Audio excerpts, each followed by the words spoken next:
এই একটা কন্যার কারণে ওই বাবাকে জান্নাতে প্রবেশ করায় দিবেন। একটা কিতাব আছে তাখরিজুল মুসনাদ, এই কিতাবের ৩ নম্বর খণ্ড ২৯৪ নম্বর পৃষ্ঠা। قال رسول الله صلى الله عليه وسلم, আখিরি নবী মুহাম্মদ সাল্লাল্লাহু আলাইহি ওয়াসাল্লাম ইরশাদ করেন, মান বুলিদাত লাহু ইবনাতুন, যার একজন কন্যা সন্তান হয়, ফালাম ইয়াইদহা, যদি কন্যা সন্তানটাকে জীবন্ত কবর না দেয়। জাহিলি যুগে কন্যা সন্তানকে জীবন্ত কবর দিয়ে ফেলত। একজন কন্যা সন্তান যদি জীবন্ত কবর না দেয়, ওয়ালাম ইউহনিহা, কন্যা বলে যদি অবজ্ঞা না করে, ওয়ালাম ইউসির ওয়ালাদাহু আলাইহা, নিজের ছেলেকে এই মেয়েটার উপর যদি প্রাধান্য না দেয়, ছেলেকে বেশি আদর না করে, এরকম যদি হয়, ছেলে মেয়ে উভয়টাকে সুন্দরভাবে যথেষ্ট আদর করে, বেশি প্রাধান্য যদি না দেয়, আদখালাহুল্লাহু বিহাল জান্নাহ, আল্লাহ পাক রব্বুল আলামিন এই একটা কন্যার কারণে ওই বাবাকে জান্নাতে প্রবেশ করায় দিবেন। যার একজন কন্যা আছে, দুইজন কন্যা আছে না আপনাদের অনেকের? দুইজন কন্যা যাদের আছে, তিরমিজি শরীফের 1914 নম্বর হাদিসের বর্ণনা। ক্বালা রাসূলুল্লাহ সাল্লাল্লাহু আলাইহি ওয়াসাল্লাম, রাসূলুল্লাহ সাল্লাল্লাহু আলাইহি ওয়াসাল্লাম ইরশাদ করেন,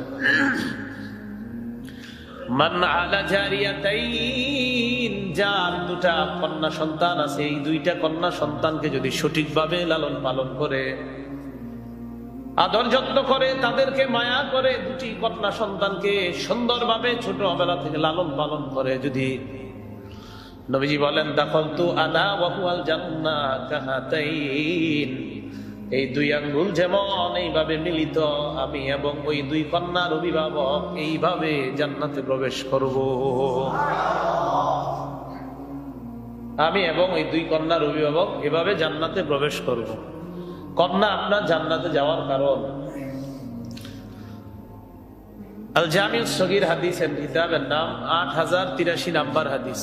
ক্বালা রাসূলুল্লাহ সাল্লাল্লাহু আলাইহি ওয়াসাল্লাম, নবীজি সাল্লাল্লাহু আলাইহি ওয়াসাল্লাম ইরশাদ করেন, মা মিন মুসলিমিন তুদরিকুহু ইবনাতান, কোন মুসলমানের যদি দুটি কন্যা সন্তান হয়, কোন মুসলমানের দুটি কন্যা সন্তান যদি হয়, ফায়ুহসিনু সুহবাতাহুমা, এই দুটি কন্যা সন্তানকে যদি সঠিকভাবে লালন পালন করে, যত্ন নেয়, আদর করে, ইল্লা আদখালাতাহুল জান্নাহ, এই দুই কন্যা ওই বাবাকে জান্নাতে প্রবেশ করাবে। এই দুই কন্যা ওই বাবাকে জান্নাতে প্রবেশ করাবে। তাহলে দুটি কন্যা সন্তান, একটি কন্যা সন্তান, এরা জান্নাতে অভিভাবককে নিয়ে যাওয়ার কারণ হয়ে যায়। যাদের 3টা কন্যা আছে, আপনাদের অনেকের 3জন কন্যা আছে, এমন আসেনি? 3 কন্যা যাদের আছে, সিলসিলাতুস সহিহা হাদিসের কিতাবের নাম 1027 নম্বর হাদিস। ক্বালা রাসূলুল্লাহ সাল্লাল্লাহু আলাইহি ওয়াসাল্লাম, আখিরি নবী মুহাম্মদ সাল্লাল্লাহু আলাইহি ওয়াসাল্লাম ইরশাদ করেন, মান কানা লাহু সালাসু বানাত, যার 3জন কন্যা আছে, ফায়ুহিন্না, এই 3 কন্যাকে নিজের বাসায় আশ্রয় দেয়, কন্যা বলে তাদেরকে অবজ্ঞা করে না। ওয়ায়াকফিহিন্না, এই বাবা কন্যাদের জন্য যথেষ্ট হয়ে যায়, তাদেরকে কলিজার টুকরা মনে করে আদর আপ্যায়ন করে যত্ন নেয়।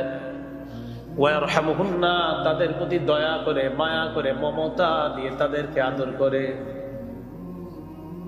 নবীজি বলেন, কোন বাবা যদি তার 3 কন্যাকে আশ্রয় দেয়, তাদের জন্য যথেষ্ট হয়ে যায়, তাদেরকে মায়া করে, দয়া করে, ইল্লা, নবীজি বলেন, ওয়াজাবাত লাহুল জান্নাহ আলবাত্তা, হাদিসের শেষে বলেন, ওয়াজাবাত লাহুল জান্নাহ আলবাত্তা, অবধারিতভাবে ওই বাবার জন্য জান্নাত আবশ্যক হয়ে যায়, ওয়াজিব হয়ে যায়।